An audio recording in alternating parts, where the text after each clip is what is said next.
and we're on lesson 5. And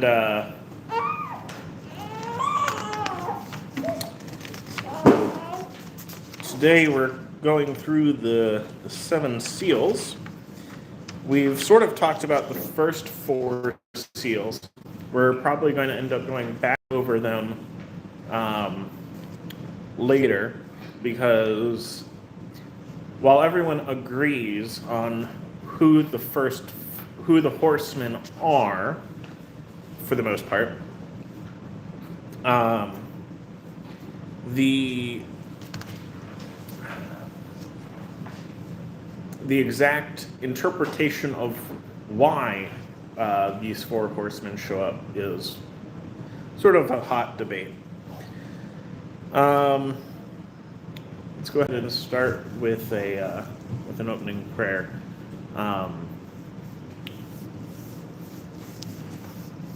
Mike, would you lead us in an opening prayer? Sure. Father, I want to thank you once again for allowing us together to study the Word.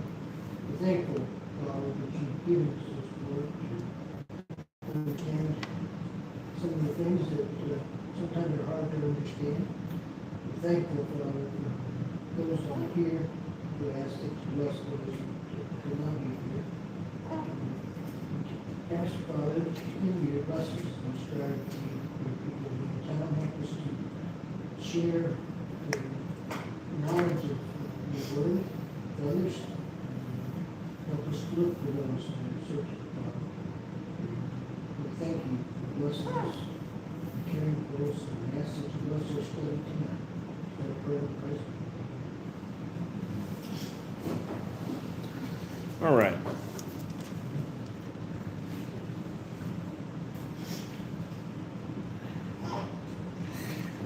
All right, so we have the first 4 seals opened, and each one releases a horse and its rider. The horses are white, red, black, and pale yellow or pale green. We actually don't have a specific word for this color in the English, but the Greeks had a specific word for the color, and so that is the word that appears here.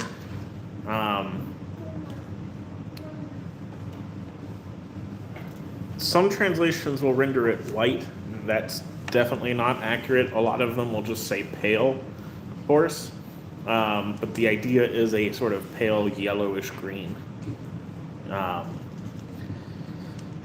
And the identities of the horses are as follows, or the identities of the riders are as follows: conquest, war, famine, and death. Death is accompanied by Hades. Everyone agrees that the first horse is conquest, although some people disagree on who exactly conquest represents. Some say it's Christ, some say it's the Antichrist, and some say it's just conquest.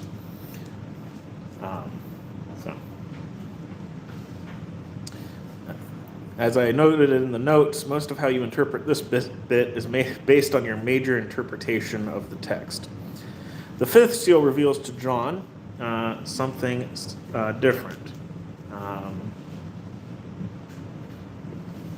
Get someone to read verses 9 through 11. When the Lamb broke the 5th seal, they saw underneath the altar the souls of those that had been slain because of the word of God and because of the testimony which they had maintained. And they cried out with a loud voice, saying, "How long, Lord, holy and true, will you refrain from judging and avenging our blood on those who dwell on the earth?" And there was given to each of them a white robe, and they were told that they should rest for a little while longer until the number of their fellow servants and their brother who were to be killed, even as they had been, would be completed also. Okay. So the fifth seal shows under the altar the souls of those who'd been slain for the word of God and for the witness that they'd borne. So what do we call a group of people who are killed for the gospel? Okay, they're martyred. More specifically, they're saints. And not in the way the Catholics use that. In the biblical way of using that, which is to say that they're saved. They are sanctified by God. But they cry out to God and they say, "How long, O Lord, O sovereign Lord, holy and true, how long before you will judge and avenge our blood on those who dwell on the earth?" So these martyred souls, they sit near Jesus under the throne, under the altar, and they plead for judgment on those who slew them. But they are assured that judgment is coming, but the patience of God demands that he gives the unrighteous more time. But only so much time. God is long-suffering, but he's not a doormat. As much time as until the number of the martyrs is complete. It's interesting that this is a callback to language that was seen in the Old Testament. We've gone over it in our Sunday morning Bible class. Does anyone remember what this is sort of reminiscent of?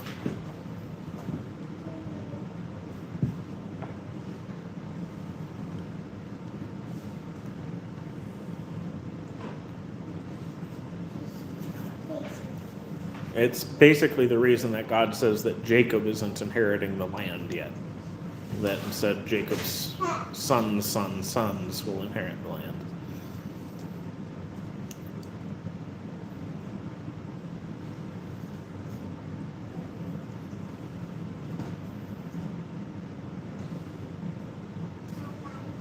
Okay.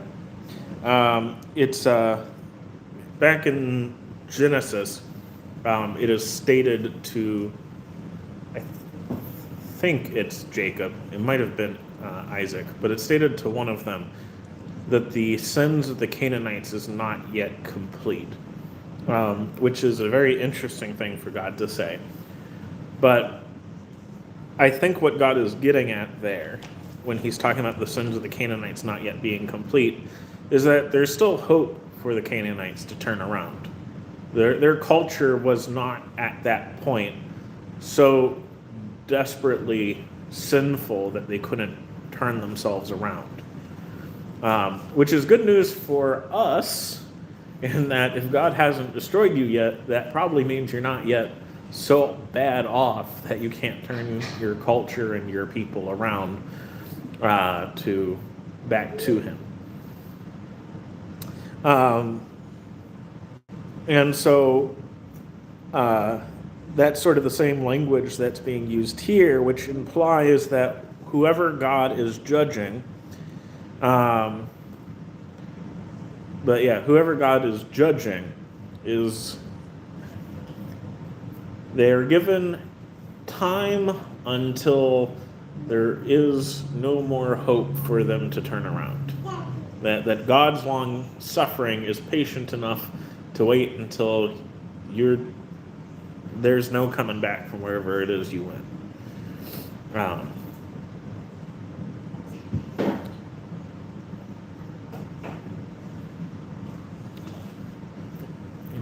Any questions or comments or thoughts on that?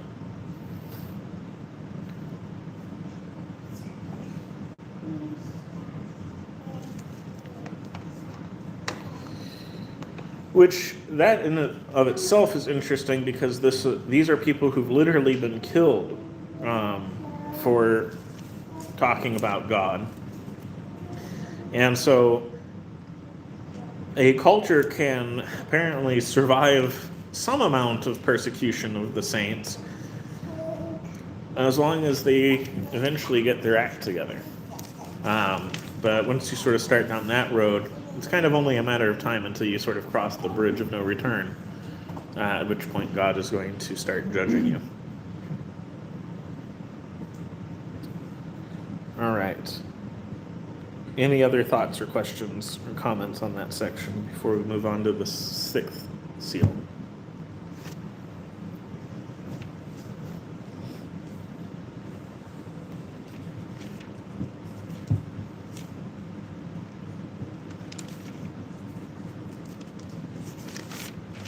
All right. So verses 12 through 17 is the sixth seal, if someone can read that.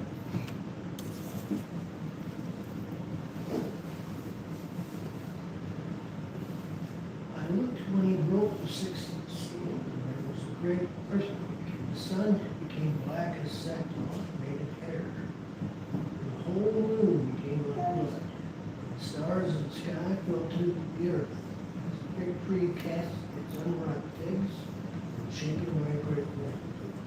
The sky was split apart like a scroll.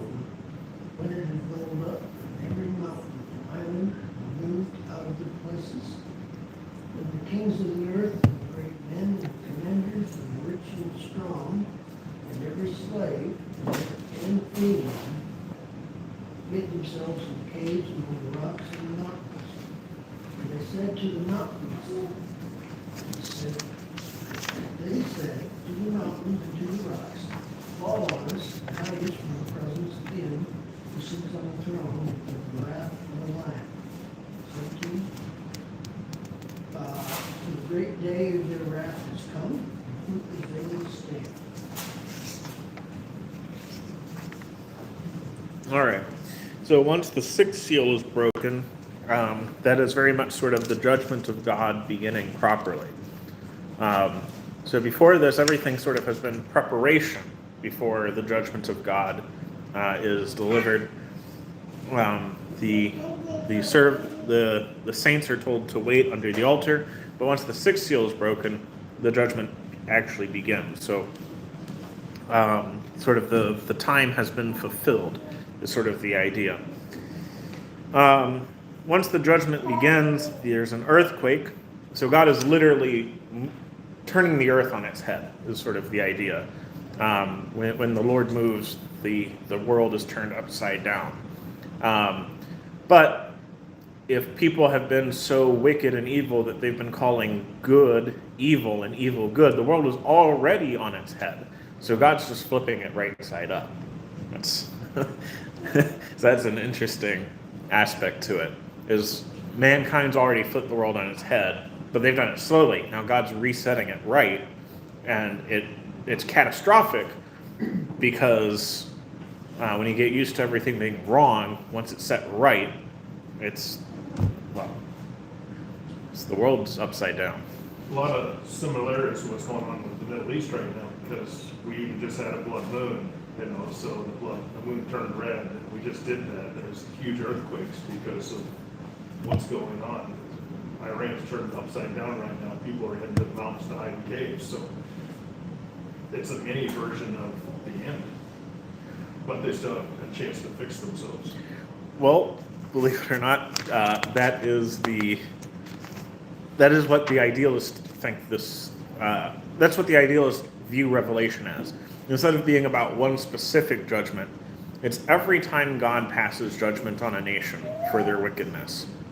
I just think it's funny that the whole red moon thing, just what a coincidence that everybody's been alerted of a blood red moon for weeks, and booyah. Yep.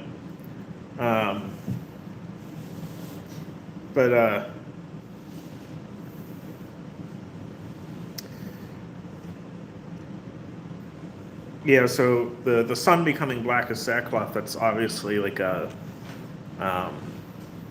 it's like an eclipse. And that's not to say that an eclipse happens every time God passes judgment on a people, or that an eclipse always means God passes judgment. But that is what people used to think about eclipses. That used to be considered a sign of a terrible sign of portent of doom. So we're borrowing that language. We're borrowing that image of doom, not because it's accurate, but because that's what it means. In the same way, a full moon becoming red like blood, some people call it a harvest moon, some call it a blood moon. I guess your view of what it means depends on which one you call it. But it's also an image of judgment and time of war and bloodshed. So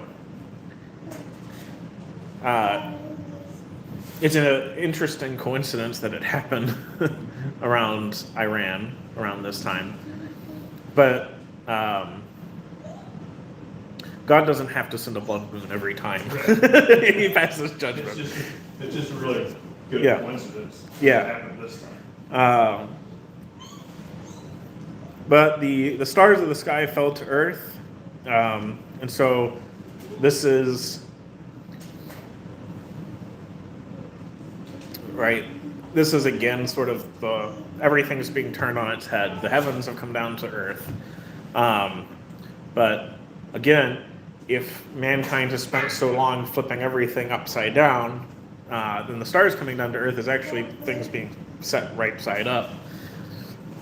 And what was up was actually what was below, and so now we're setting it right, and we're correcting the perspective, and so everything seems wrong, but it's actually it's good.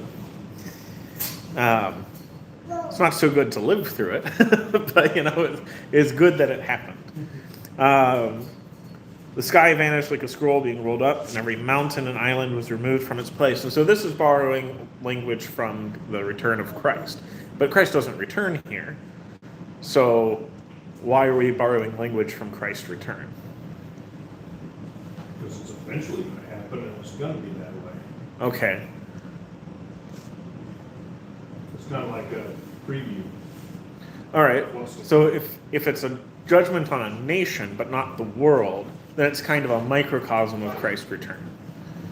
So we can borrow some of the language. In the same way that the discussion of the destruction of Jerusalem in Matthew borrows heavily from end of the world sort of language, to the point where Jesus is discussing both of them at one point. It's an interesting chapter to study because there's clearly parts where he's only discussing Jerusalem and clearly parts where he's only discussing the end of the world, and then a bit in the middle where he's kind of discussing both of them. But he starts it off by telling them that the questions that they're asking are two separate questions because Jerusalem's not going to make it to the end of the world. That was his point. But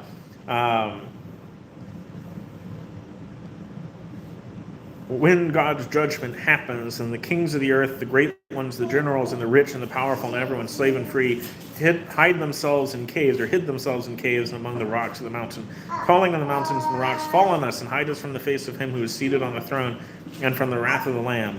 For the great day of the wrath has come, and who can stand?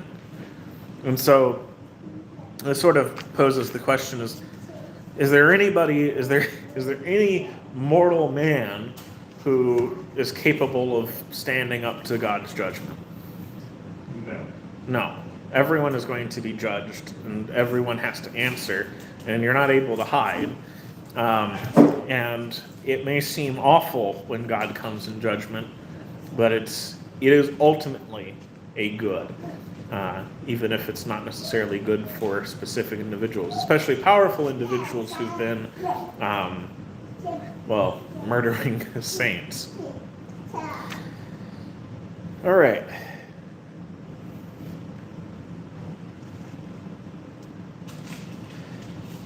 So then we have the 144,000 sealed. But are there any questions or comments on verses 12 through 17 before we move on?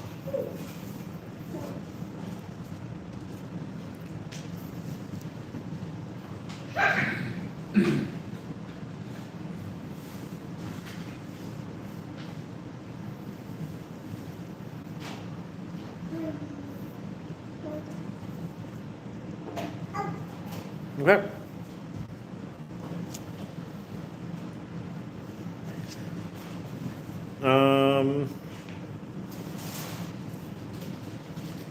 We'll get someone to read verses 1 through 8 of chapter 7.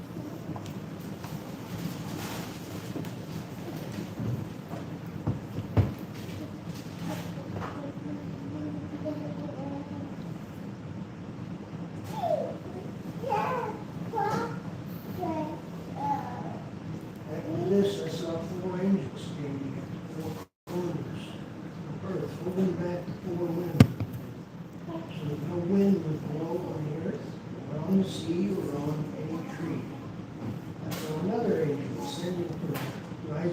son, having the seal of the living God, he cried out with a loud voice, and 4 angels to whom it was granted to harm the earth and the sea, saying, do not harm the earth and the sea and the trees until we have sealed the bondservants of our God on the forehead. And I heard the number of those who were sealed, 144,000 sealed from every tribe of the sons of Israel. From the tribe of Judah, 12,000 were sealed. From the tribe of Reuben, 12,000. From the tribe of Gad, 12,000. From the tribe of Asher, 12,000. From the tribe of Naphtali, 12,000. From the tribe of Manasseh, 12,000. From the tribe of Simeon, 12,000. From the tribe of Levi, 12,000. From the tribe of Issachar, 12,000. From the tribe of Zebulun, 12,000. From the tribe of Joseph, 12,000. From the tribe of Benjamin, 12,000 were sealed. So, well, first of all,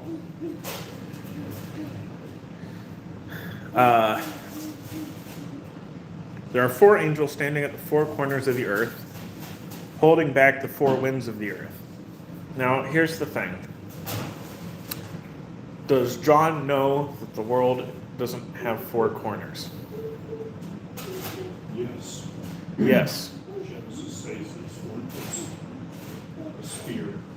Spheres going. Well, not only would John know by that, John's a fisherman, and I can see, he can see the curvature of the earth every time he's out on the lake.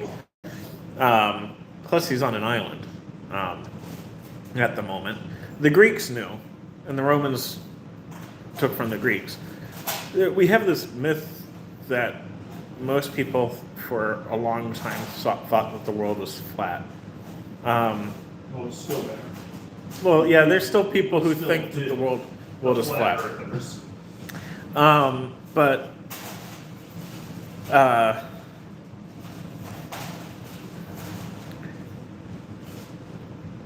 lots of people since ancient Greece have known that the world was round. In fact, one of the ancient Greek mathematicians got within like 300, 400 miles of the world's actual circumference. So, so they knew. But and even the people who thought that the world is flat, they've never thought that it's a square. It's always been like an infinite plane. And the bit that we live in is a circle surrounded by ice mountains. That's always been like what people who thought the world was flat actually think. They don't think that it's a square or rectangle. But if you draw a map of the world as you know it, how many corners are on a map? 4. And so we refer to the 4 corners of the world as the entire world. And that's always been how it's functioned.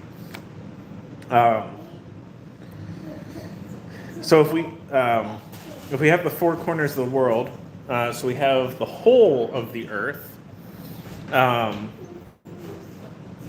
the 4 winds of the earth, and so that's north, south, east, and west, and it's being held, and the winds are being held back. What's that sort of represent?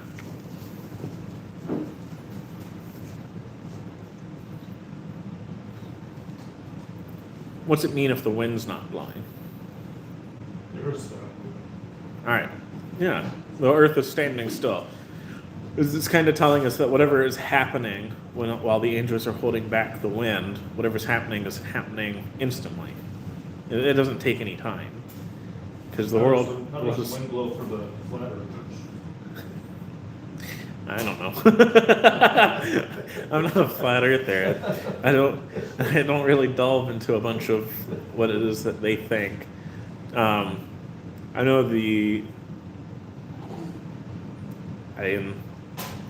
the way people who thought it was flat and before would explain it. I know the Greeks literally had 4 gods of wind that would Okay, so blow across the world. big fans. Yeah. uh,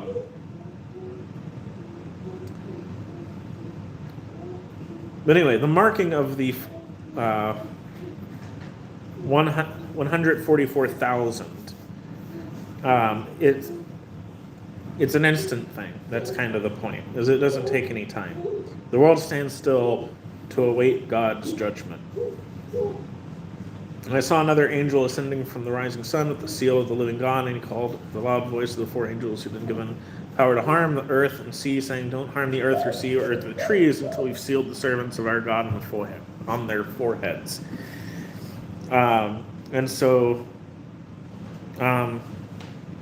why is the mark of God on the forehead?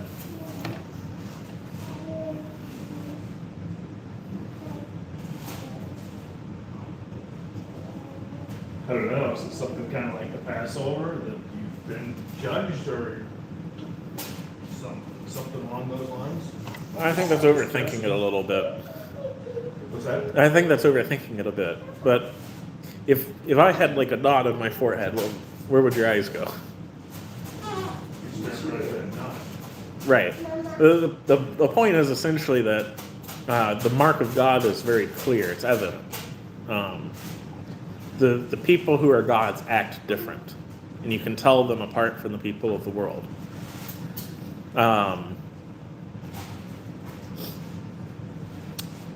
So,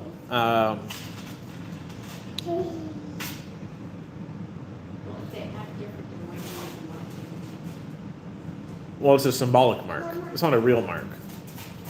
So, God doesn't go around marking the people of God in times of judgment. It's just saying that you can tell the difference between people of God and people who aren't gods in times of judgment because of how they act and how they react.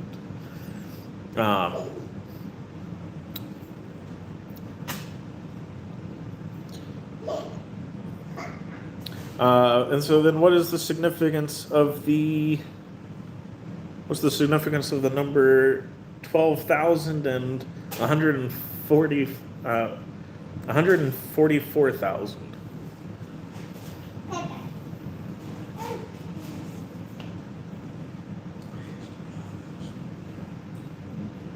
Should that be the amount of people from all the different tribes? Yes, that is what 12 times 12 equals. It's 144, and then it's 1,000 of those.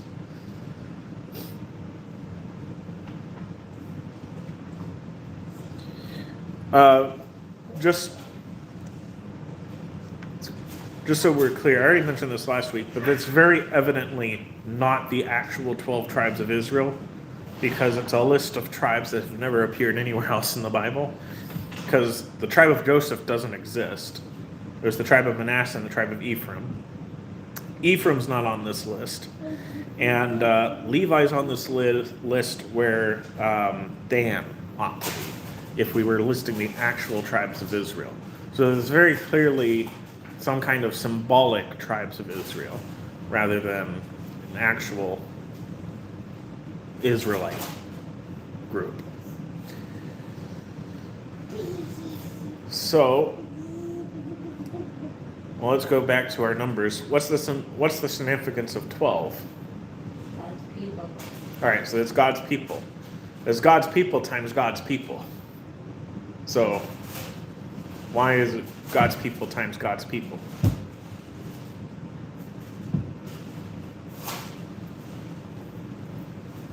Because it's 12 repeated 12 times.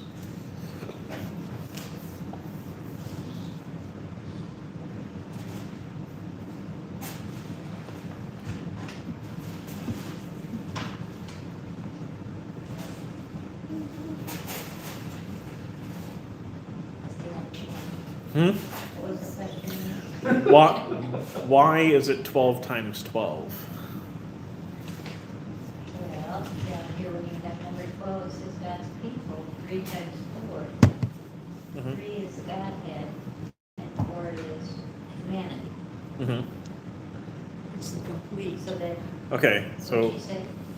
it's completed. Essentially, God is assuring us He doesn't overlook any of His people. That's the significance of the 12 by 12. It's a completed gathering of God's people. And then the significance of 1,000 is 10 times 10 times 10. And 10 already means strong or complete. And so he's reassuring us 3 times over that it's completed. Interestingly enough, you can also view it as 12 times 12 times 12 because we're invoking the tribes, and there's 12 tribes.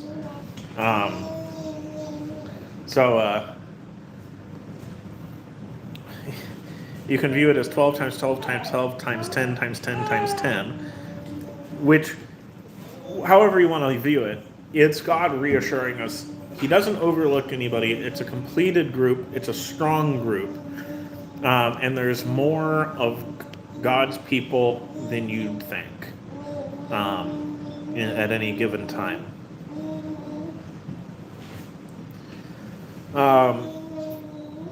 So it can either be taken as the whole of God's people on earth that God remembers and spares His faithful during times of judgment, such as the destruction of Jerusalem. And this is actually a very strong point for early date preterism, because it's known, like we know for sure, not a single Christian died in the destruction of Jerusalem. Not a one. They all left. And so God didn't overlook any of His people in Jerusalem. They all made it out. Not a single Christian died to the Romans in the destruction of Jerusalem. Or the whole of God's people across time. So that's another way to look at it. Is when God is counting His people and remembering them, He doesn't forget anybody, not just during the judgment, but ever.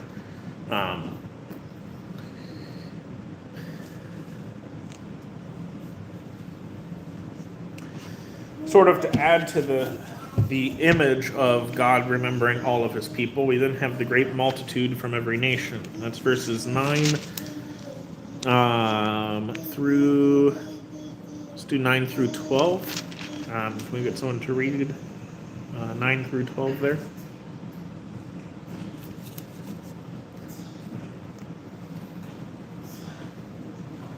After these things I looked, and behold, a great multitude, which no one could count, from every nation and all tribes and peoples and tongues, standing before the throne and before the Lamb, clothed in white robes, and palm branches were in their hands. They cried out with a loud voice, saying, Salvation to our God who sits on the throne, and to the Lamb. And all the angels were standing around the throne, and around the elders, and the living creatures, and fell on their faces before the throne, and worshiped God, saying, Amen, blessing and glory, and wisdom and thanksgiving, and honor, power, and might be to our God forever and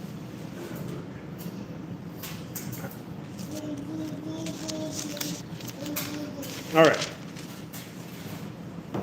So, there's a great multitude that no one can number from every nation, from all tribes and peoples and languages, standing before the throne and before the Lamb, clothed in white robes with palm branches in their hands. So, who is this great multitude? One of the elders explains in verse 13. So one of the elders addressed me, saying, Who are these clothed in white robes, and from where have they come? And I said to him, Sir, you know. And he said to me, These are the ones coming out of the great tribulation. They have washed their robes, and they made them white in the blood of the Lamb. Therefore they are before the throne of God, and they serve Him day and night in His temple. And He who sits on the throne will shelter them with His presence. They shall hunger no more, neither thirst any more. The sun shall not strike them, nor any scorching heat. For the Lamb in the midst of the throne will be their shepherd, and He will guide them to springs of living water, and God will wipe away every tear from their eye. All right, so what is the Great Tribulation? So the great multitude that suddenly appears in heaven are people who are coming out. So they're still in the Great Tribulation, but they're coming out of it. So what is the Great Tribulation? Purgatory. No. There is no biblical doctrine of purgatory. So,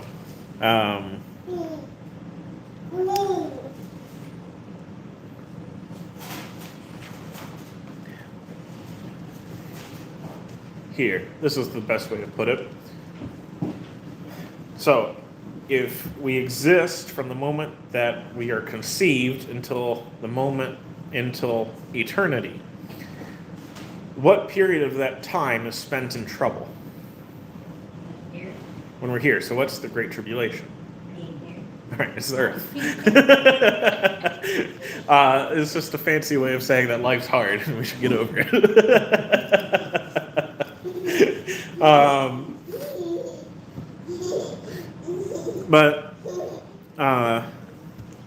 So the multitude that appears in heaven, they're the people who are still in but are coming out of the Great Tribulation. There's no time frame given for that because it's going to be different for each one. And so this great multitude are from every tribe, every tongue, every family. Which is very much the exact words that Jesus uses sort of in the Great Commission, right? Go and make disciples out of every nation. It's reminiscent of that because the multitude that's going to be serving God comes from everywhere. It's not tied to a specific race, and it's not tied to a specific nationality. It's not tied to a specific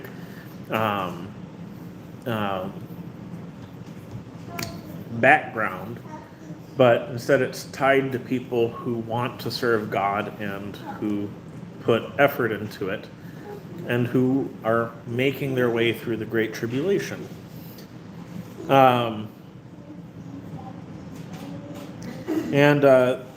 They've washed their robes and they're winning their crowns. But it's also interesting that they have palm branches. And why do they have palm branches?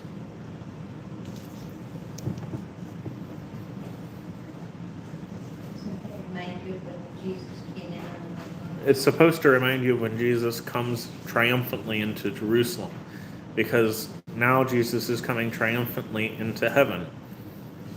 Which, by the way, does lend itself very well to Christ being the conqueror from the first seal. Although, you can kind of debate that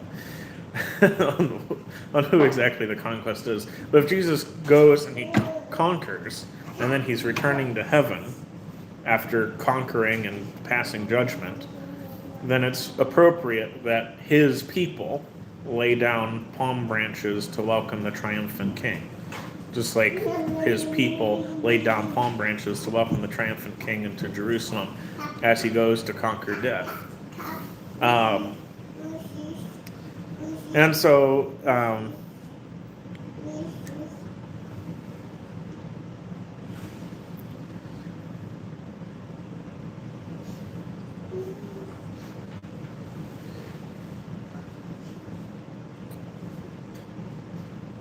this is the scene as we're getting ready to open the seventh seal. Is Christ has gone out in judgment. He's returned back. He's welcomed with palm branches by all of the people of the earth who serve him, both living and dead. And as he returns triumphantly and he opens the seventh seal, when the seventh seal is open, there's silence in heaven for about half an hour.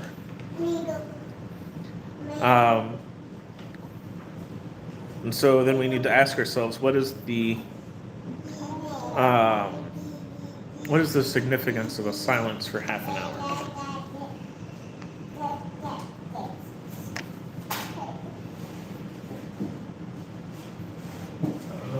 horse can't go. She's not gonna be quiet right now. This is keep my mouth.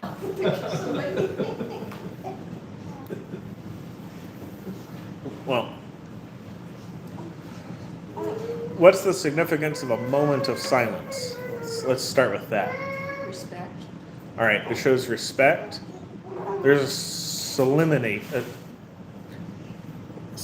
to it. It's solemn. Even if God is passing judgment on the worst people ever to have lived, there's a sense of sadness to the whole ordeal that people made in the image of God would, one, allow themselves to get to the point where God needs to judge them that harshly, but two, that God has to destroy some of, in a way, his children, because we're all God's children through Adam. It's whether or not we're God's children through Christ that will win us our salvation. And so there's a sadness to the ordeal. So why is it half an hour?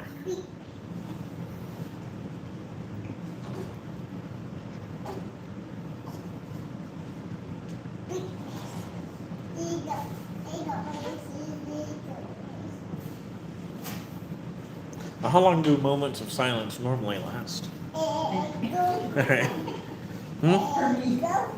It's usually just, you know, a minute. Maybe less than a minute? Yeah, it's long enough to dwell on it, but brief enough to You realize what's going on. and brief enough to keep people interested. So people have proposed that the reason it's half an hour is sort of twofold. One, it's not that long a span of time in the grand scheme of things. In fact, if you're doing things, half an hour goes by just like that, right? I mean, how many people have literally got to work on like a project or something, and you look up and it's been an hour, and you're like, it felt like 15 minutes. Or it can be anything, right? Half an hour is not that long a span of time, but if you're just sitting there in silence, it feels like forever. So when God starts moving, he doesn't spend a whole lot of time in contemplation, but he spends a lot longer than people do.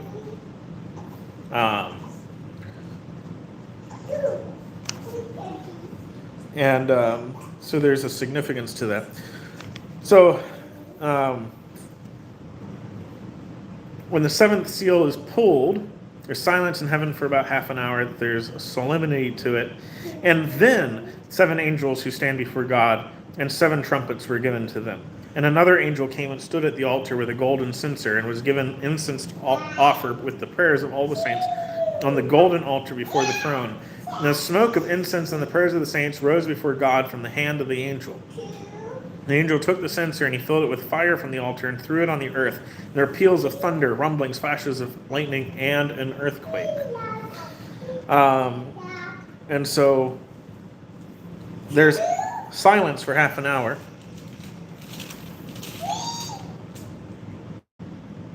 And then absolute chaos.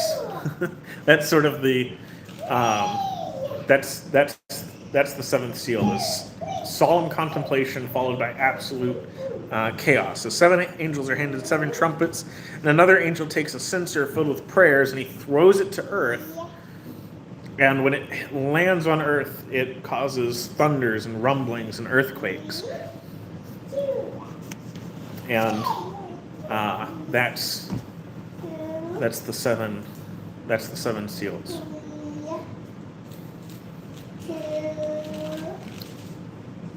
All right. Any questions or comments up to that point?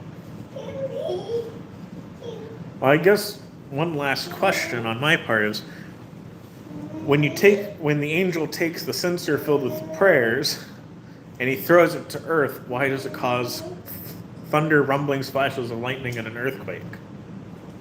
With a birth, like birth coming back to life. Okay. You could view it that way. That's a pretty decent way to take it. It's the prayers of the saints move mountains. We don't often think about it or appreciate it, but your prayers mean a lot. Especially when they're prayers calling for judgment on wickedness on the earth. The righteous prayer of the effective fervent prayer of a righteous man avails much. That's what James tells us. And here it's sort of reiterating that is the prayers that are aimed in the direction God wants them to be. They can move much more than you think that they can.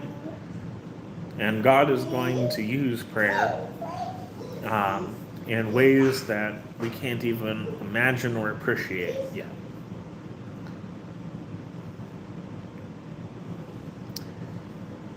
So it's like all those people that have hidden,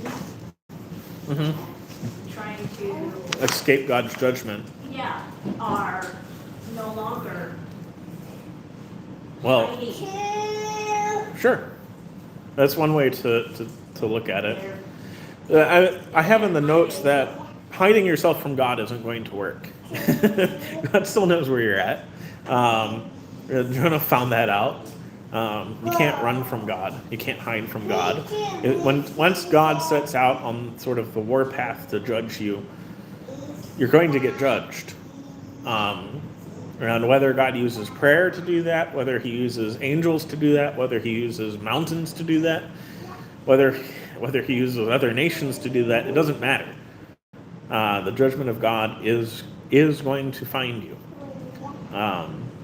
And no one escapes justice forever.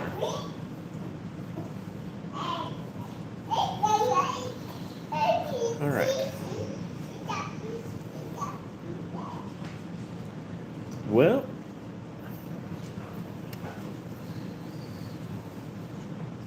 I am going to go ahead and leave this until next week so we can properly cover all four views on what exactly these three chapters mean. So we'll start with the historical, and then we'll go to the preterist, and then we'll talk about the futurist, and then we'll talk about the idealist. The idealists actually have a very interesting idea of the seventh seal. There's two schools of thought in the idealist on the seventh seal. A lot of the other three viewpoints view the seven seals as ending with the silence in heaven. Like that is the seventh seal. Some of the idealists actually think that the seven trumpets are part of the seventh seal. And that leads to some interesting takes on the rest of the book. And so we will pick that up next week, and we'll talk about the viewpoints.